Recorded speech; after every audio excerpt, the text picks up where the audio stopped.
오늘 말씀은 그때로 시작됩니다. 그때란 예수님께서 제자들과 함께 마지막 만찬을 나누신 후를 말합니다. 예수님은 성만찬을 나누신 후에 제자들과 함께 겟세마네 동산으로 가셨는데 그 이유는 기도하기 위함이셨습니다. 겟세마네는 예루살렘에서 여리고로 가는 도로 위쪽인 감람산 서쪽 기슭에 위치한 동산으로 평소에 예수님께서 자주 기도하시던 곳이었습니다. 예수님은 이제 곧 십자가를 지시기 위한 최종적인 결단으로 이곳에 오르게 되시는데요. 예수님의 삶은 기도로 시작하고 기도로 마감하는 삶이셨습니다. 모든 인류의 죄를 다 뒤집어 쓰고 올라야 하는 십자가의 길, 기도 없이는 갈 수 없는 길이었습니다. 예수님은 함께 동행한 제자들에게 자신이 기도하는 동안 기다리라고 말씀하시고는 베드로와 세베대의 두 아들 야고보와 요한이죠. 이들을 데리고 겟세마네로 오르십니다. 이들은 예수님의 수제자였죠. 예수님 제자 공동체의 핵심 리더십이었습니다. 겟세마네란 기름 짜는 틀이라는 뜻이었고 지금도 그곳에 가면 감람나무, 올리브나무죠. 올리브나무가 많이 있습니다. 올리브나무가 많다는 것은 그만큼 올리브유를 짜는 곳이 많다는 것으로 실제로 겟세마네는 올리브유를 짜는 틀이 많았던 지역이었습니다. 그런데 37절을 보면 예수님께서 그 마음이 몹시 슬프고 괴로웠노라고 말씀하고 있습니다. 모든 인류의 죄를 다 담당하기 위해서 지시는 십자가, 그 길은 절대 쉬운 길이 아니었죠. 아무리 하나님의 아들이시더라도 감당하기에 너무나 버거운 일이었습니다. 예수님은 제자들에게 간곡히 부탁하시죠. 내 마음이 너무 괴로워 죽을 지경이니 너희는 여기서 나와 함께 깨어 있으라. 예수님은 감당하기 힘든 십자가를 생각하면서 자신의 사랑하는 수제자들에게 기도를 부탁합니다. 이 절대절명의 순간에 예수님께서 제자들에게 바라시는 것은 기도였습니다. 여러분, 우리가 정말 스스로 감당하기 힘든 일을 만났을 때 다른 이에게 부탁하고 싶은 것은 무엇일까요? 기도 외에는 아무것도 없습니다. 누군가 나를 위해서 기도해 준다면 그것을 생각만 해도 힘을 낼 수 있겠죠. 예수님은 제자들에게 기도를 부탁하시고는 조금 떨어진 곳에 가셔서 얼굴을 땅에 파묻고 엎드려 기도하시는데요. 예수님의 이 모습을 상상하기만 해도 예수님의 마음이 얼마나 처절했는지를 미루어 짐작해 볼 수 있습니다. 예수님의 기도는 정말 피눈물 나는 기도였습니다. 그런데 이처럼 성경에서는 하나님 앞에 엎드리지 않고는 견딜 수 없는 절박한 기도의 모습이 나오곤 합니다. 선지자 엘리야가 악한 왕 아합의 공포 정치 아래서 3년 기근이 그치기를 간절히 기도하는 장면이 열왕기상에 나오죠. 갈멜산 산꼭대기에 올라가서 땅에 꿇어 엎드려서 얼굴을 무릎 사이에 넣고는 큰 비가 올 때까지 기도하고 또 기도합니다. 그런가 하면 수넴 여인이 그 아들이 죽었다는 소식을 듣고 그 엘리야는 아이의 그 죽은 몸에 엎드려 간절히 또 기도합니다. 여러분, 얼굴을 무릎에 넣고 기도한다는 것은 그만큼 절박하고 처절하고 기도하지 않고는 견딜 수 없기 때문에 그런 자세가 나오는 거죠. 초대 교회의 수장이었던 야고보는 낙타 무릎이라는 별명을 가지고 있었을 만큼 간절하게 기도하였던 사람이었습니다. 저희 돌아가신 하영주 목사님은요, 언젠가 그런 말씀을 새벽 재단에서 하시더라고요. 너무 몸이 아파서 7번 암투병을 하고 신장 투석을 하면서 몸이 너무 아파서 정말 몸을 오그라뜨리면서 땅에다가 머리를 박고, 하나님 너무 아파요, 살려주세요, 이렇게 기도하셨다는 말이 생각이 납니다. 여러분, 너무 절박하다고 생각될 때 할 수 있는 것이 있다면 그것은 기도입니다. 39절, 예수님은 내 아버지, 할 수 있다면 이 잔을 내게서 거둬주십시오. 그러나 내 뜻대로 하지 마시고 아버지의 뜻대로 하십시오 라고 기도하십니다. 예수님의 이 기도를 잘 묵상해 보십시오. 우선 예수님의 기도의 대상은 내 아버지, 하나님 아버지이셨습니다. 예수님은 아버지이신 하나님께 자신의 속마음을 그대로 아뢰면서 그 어느 것 하나도 감추는 것 없이, 포장하는 것 없이 자신의 심정을 그대로 토로하십니다. 그런데 정말 예수님이 십자가 지시는 것을 거부하고 싶으셨던 것일까요? 그렇지 않죠. 인간의 모든 죄를 한 몸에 다 안으시는 고통, 인간의 악함과 약함을 통감하시는 아픔, 인간의 죄로 인해서 십자가상에서 사랑하는 하나님 아버지와의 단절을 경험하는 괴로움, 그 모든 것이 너무나 크게 다가왔던 것입니다.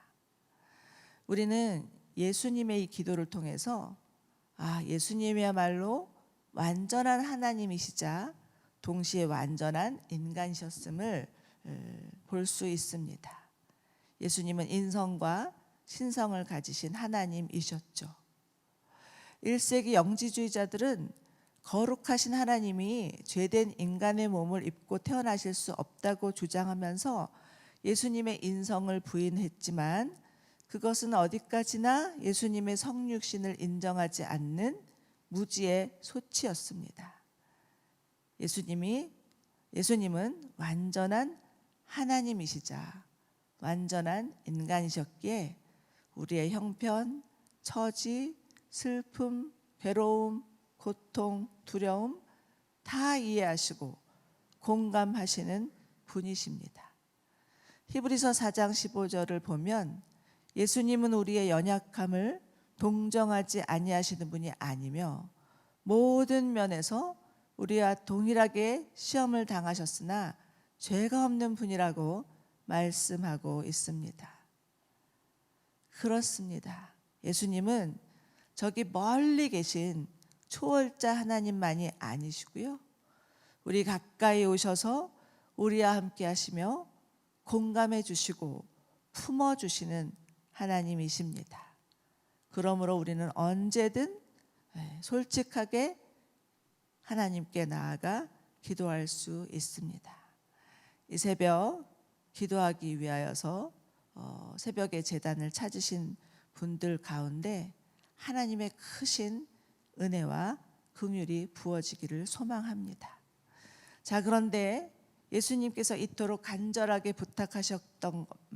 부탁하셨지만 제자들은 자고 있습니다. 예수님은 베드로에게 물으시죠. 40절, 너희가 1시간도 나와 함께 깨어있지 못하겠느냐? 시험에 들지 않도록 깨어서 기도하라. 마음은 간절한데 육신이 약하구나. 여러분, 예수님의 제자들, 그것도 예수님의 수자자들, 예수님의 공동체에서 핵심 리더십이라고 하는 이들도 정말 마음으로는 예수님을 도와서 기도하고 싶었을 것입니다. 그러나 마음뿐이지 되어지지 않았던 거죠. 자, 그렇다면 왜 이들은 자신의 육신을 이기지 못했던 것일까요? 우리는 그 이유를 예수님과 그들이 함께 하셨던 날들에 그들의 대화를 통해서 발견할 수 있습니다. 그들은 한창 군중의 인기를 누렸던 예수님으로 인해서 사기가 충만했었고요. 마치 자기네들이 무슨 높은 자리에나 오른 양 자리다툼하기에 여념이 없었습니다. 예수님이 제 아무리 이제는 곧 십자가를 질 것이라는 말씀을 거듭하셔도 한 귀로 듣고 한 귀로 흘릴 뿐 귀담아 듣지 않았고요. 오로지 자신들이 기대하는 나라, 하나님 나라가 아닌 자신들의 나라를 세우고자 하는 욕망으로 가득 차 있었습니다. 그렇게 육신이 충만한데 어찌 기도할 수 있겠습니까? 여러분, 기도는 하나님 앞에 깨어진 마음이 없으면 할 수 없는 게 기도입니다. 높아진 마음, 욕망으로 가득한 마음을 가지고는 하나님 앞에 앉을 수도 없고 구할 수도 없습니다. 기도하는 척 모양새는 갖출 수 있어도 정작 하나님과의 교통은 이루어지지 않습니다. 그러니 만약 기도가 잘 되지 않는다면 자신의 마음부터 살펴봐야 합니다. 행여 나도 모르게 어느 사이에 교만이 자리 잡고 욕심이 가득 차 있지는 않은지를 점검해야 합니다. 43절 예수님은 땀방울이 핏방울이 되도록 기도하시는데 제자들은 너무 졸려서 눈을 뜰 수가 없었노라고 말씀하고 있죠. 이들의 영적 상태는 이 밤이 지나면 많은 사람들 앞에서 예수님을 부인하고 배반하고 도망칠 수밖에 없는 자로 전락할 수밖에 없음을 예고해 줍니다. 사랑하는 여러분, 정신을 바짝 차리고 기도하지 않으면 사단에게 넘기움을 당할 수도 있습니다. 깨어 기도하는 자만이 시험을 이길 수 있죠. 제자들의 영적 안이함에 비해서 예수님의 겟세마나의 기도는 너무나 절박합니다. 3번씩이나 똑같은 기도를 반복하시면서 십자가의 길을 준비하시죠. 조금 전에 겟세마네란 기름 짜는 틀이라는 뜻이라고 말씀드렸죠. 예수님의 겟세마네 기도는 마치 올리브를 틀에 넣고 쥐어 짜는 것 같은 그런 고통의 기도였습니다.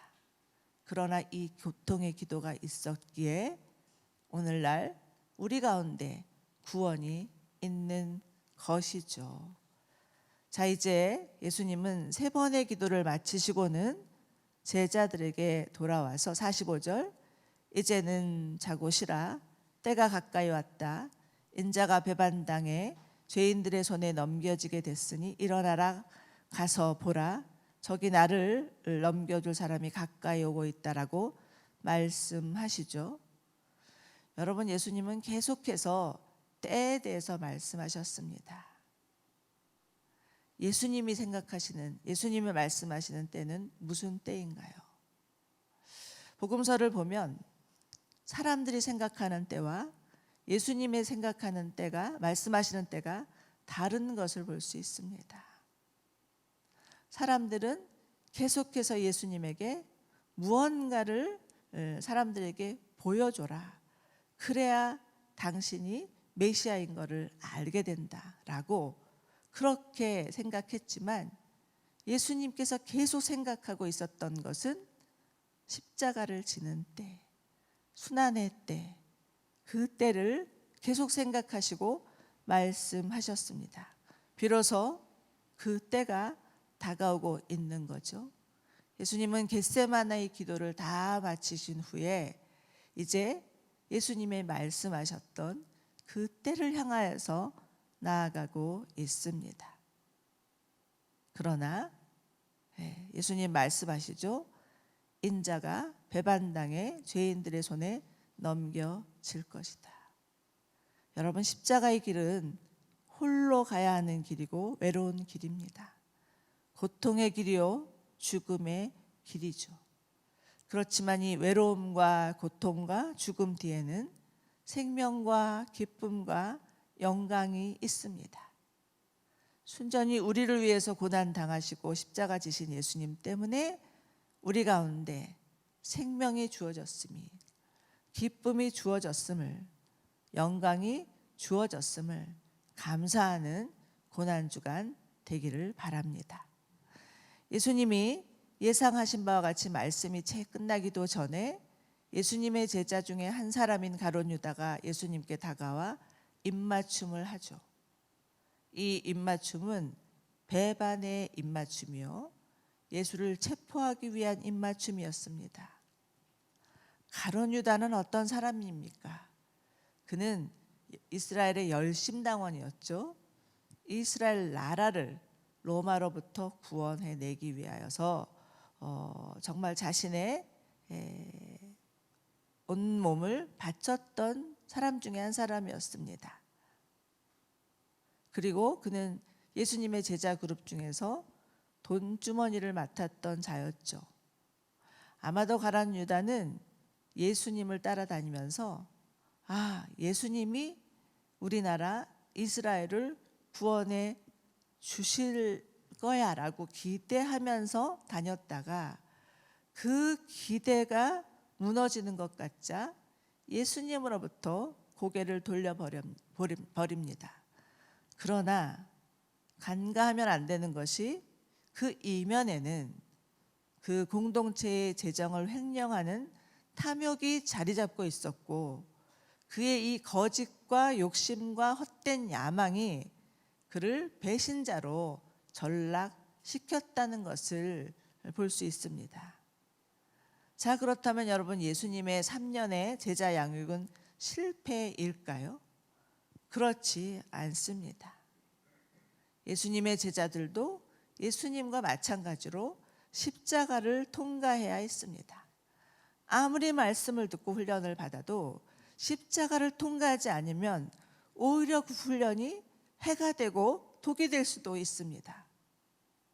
그러나 예수님이 자신들의 죄를 지시기 위하여서 이 땅에 오셨고 십자가를 지셨다라는 것을 인정하고 자기를 부인하고 자기 십자가를 지고 예수님을 따르면서 정말 그 십자가를 통과한다면 그제서야 비로소 예수님의 제자라고 말할 수 있는 거죠.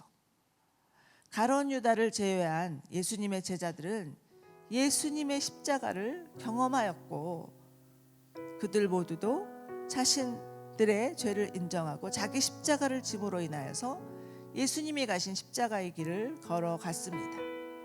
그러나 불행하게도 가룟 유다는 자기 논리 또 욕심에 빠져서 스스로 목숨을 끊는 죄를 범하고 말죠. 사랑하는 여러분, 우리 고난 주간을 통하여서 예수님의 십자가가 경험되기를 원합니다. 십자가를 통과한 사람만이 주님을 따를 수 있음을 믿고, 주님, 저도 나를 부인하고 내게 주신 십자가를 지고 주님을 따르겠습니다 라고 고백할 수 있는 저와 여러분이 되기를 원합니다. 그리고 이를 위해서 무엇보다 하나님 앞에 나아가 엎드려 기도하며 통곡하고 기도하며 간절히 기도하는 저와 여러분이 되시기를 주님의 이름으로 축원합니다.